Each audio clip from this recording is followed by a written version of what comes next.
asalaamaaleykum wa rahmatullahi taala wa barakaatu. amaat nañu ndigal ci Serigne Touba Cheikh Mouhamadul Mountakha moom Cheikh Mouhamadou Bachir mu jox ndigal taalibeem xaritam yàgg ànd ak moom lool ci liggéeyu Cheikhul Khadim bi di kan di honorable président Moustapha Cissé Lo bés bu mu yàgg woote bés boo xam ni ki nu mujj gis ci doomu Serigne Touba yi Cheikh Saliou Mbacké radiyallahu anhu moo ci joxe woon ndigal ren jii le 16e édition bi tey nag hasard amu ci ndax tey jii le 28 décembre dajeeg ajjuma bi yàlla matale woon liggéeyu Serigne Saliou 28 décembre gii ñu daje tey fii feggoog sëñ Moussa Lo Cissé Lo mii nga xam ne itam honorable ci la gane woon àddina mu ci wootewaat nag 16e édition cant gi nga xam ni da koy defal Sénégal gépp sant gi nga xam ni da koy defal daaray alxuraan yi xéewal yi dem na fa bu yàgg ci daara yi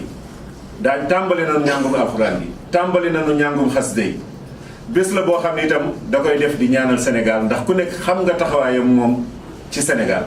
xam nga citoyenneté xam nga ni mu nekk koo xam ni la sallallahu alayhi wa sallam waxoon ubul watani minal imaan yi bëgg sa réew dafa bokk ci sàttu ngëm yàlla loolu la sëñ Moustapha Cissé Lo taxawee ba tey jii mu taxaw feggoog ki nga xam ni mooy son excellence le président Macky Sall cant gi nag incha allah mi ngi am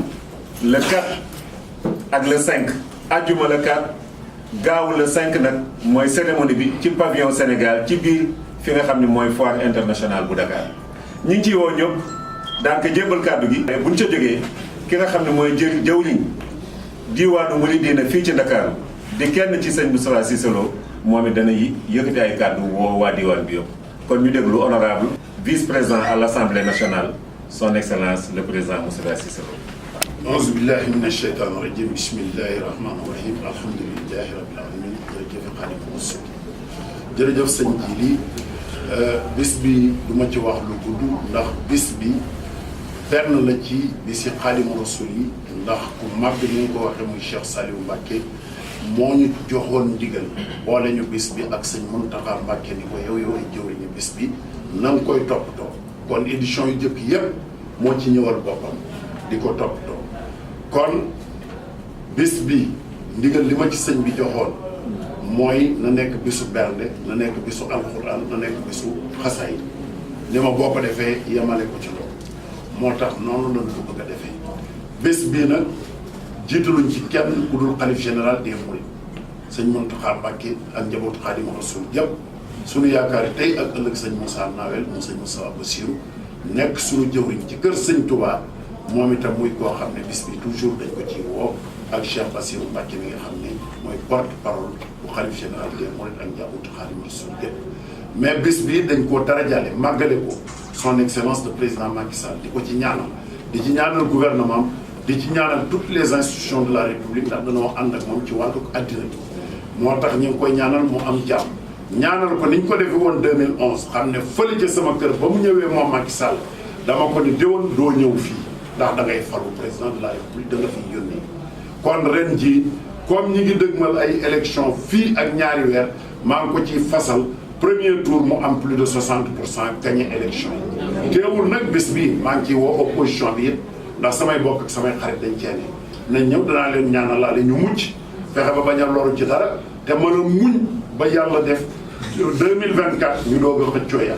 loolu maa ngi leen koy ñaanal maa ngi ñaanal ñépp di woo sama bokk yépp fu ñu nekk ci Sénégal mu tarixa bu ñu mën di bokk ak diine ju ñu mën a bokk woo naa leen ci bés bi rawatina nag sama bokk yi nga xam ne mooy sama bokk ci Louga yi maa ngi leen ci woo ak sama mbokki Touba yi ndax Ndakaaru ci CICES dañ koy defee ci pavillon bu Sénégal bi ñaari fan yi ngi ko sëñ ji di waxee kon maa ngi woo ñëpp di balu ak ñëpp di balu ak ñëpp te di woo nit ñi xamal leen ne képp ku fa ñëw say aajo dina faju sa déwén mooy dàq sa ren ci barke Xaadimu Rasuul allahumma salli ala sayyidina Muhammad wa sallim. jërëjëf mbokk jullit yi mbokk taalibe yi ñu ngi leen di nuyu ñu ngi leen di siyaar ñu ngi leen di balu àq bu baax di leen balu àq bu baax bu ngeen déggee sama kaddu ak kaddu yi ma jiitu ngeen xam ne sëñ Touba moo woote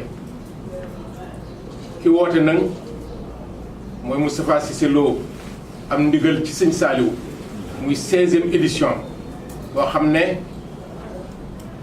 neewoon naa leen ku ci màggoon ba nëgg nii fi mu nekk daanaka boo dee jigéen sori nga boo dee góor tamit sori nga kon loolu yi dëgg la ña ngi ci woo ñëpp ba mu ci amee ndigal nag ndakaaru gii la koy defee ak li ko wër Alaaji Mbàkke yu fay moo fi nekk ak daayira yi ak fédération yi ñun ñu nekk coordonnateur daayira yëpp moom joxe ni ndigal daayira yëpp yi nga xam ne ñu ngi may dégg ndax képp koo xam ne gis na ma ci télé ba ci dégg ma ci rajo ci sëñ bi laa commencé yëm ci sëñ bi kon ndigal li mooy le 5 janvier waaye li ko jiitu ca 4 ba ca àjjuma ja dees koy def ca Cissesse kon na ci ñëpp ñëw ñu ngi woo ñëpp moom mii nag muy Moustapha Sello kenn du kenn ba ci man mii daanaka danoo wax ne ñëw ñu pour lebal ko ku ñëw rek da koy fay ndax ba mu nekkee tout tànk ñuy ànd ba dëgg ni ci sëñ bi la nekk lépp sëñ Tuubaa la léppam sëñ Tuubaa lu mu am lu nekk sëñ Tuubaa la ba lii mu am ci politique bi am ko ci nation bi lépp sëñ Tuubaa ko jox moom tax sëñ Tuubaa lay sant moo tax nii ñu ko àndee moom noonu yi rek la mu koy àndee moom di ci woo ñëpp nag daayira Maam Jaara yi fàttewul leen fédération yi Wakaam Géejawaay ñetti guddi Ndakaaru julli géej gi waa Tëngéej waa Pikine ñëpp bàyyiwul kenn ku ma gis rek nga wax rek même bu ma leen limul sax xam ngeen ne woo naa ñëpp ndax nii laa daan wootee waaye tey jii nag tey nag sam bis la ndax moom mii ñoo bokkandoo am lépp bi nekkee tout tànk ba fii ñu toll ñooy ànd ñooy def loolu lépp waaye mësuñoo gën sëñ Tuubaa te ñun nag kenn tanewuñu ndax ci sëñ Tuubaa la ñuy commencé yëm ci sëñ Tuubaa kon bis baa ngi noonu le 5 la ki nga xam ne mooy ki nga xam ne moo jël xale yi def leen i mag def leen lu nekk te tey jii le 28 bii muy bis bu am solo ci murid gi ci la génne woon àddina le 28 bii muy anniversaire kii nga xam ne tey jii mooy def appel bi de Moustapha Sello kon am na lu ci tënku ne ñëpp ñëw ci bis bi ñu ngi ci xaar ñëpp wasalaam. bés baa ngi noonu xam nañu bu baax nag diggante soxna Bali moom soxna May sëñ Touba digganteem ak sëñ Moustapha Cissé Lo mii tuddee na doom soxna Bali waaye tuddee na doom sax soxna May soxna Assou Mbacké bintu Cheikh Mouhamadou Mourtada mi ngi ci jataay bi toog moom it mi ngi woote bu baax ci bés bi ndax ñun ñii xam na digganteem ak ki woote bés bi rawaate la nag ñu koy jagleel doomu bàjjanam boobu di soxna Bali di ci rendre hommage incha allah àjjuma kon ñu ñëw bésu alxuraan lay doon ak xasaay waaye samedi nag bu ñu demee ba 16h bëgg na nu ñëpp teew ñu def cérémonie officielle bi wax ak àddina bi yëpp sëñ Moustapha wax li waral mu woote cant gi nga xam ni sëñ Saliou moo ci joxoon ndigal wasalaamualeykum wa rahmatullahi wa barakaatu.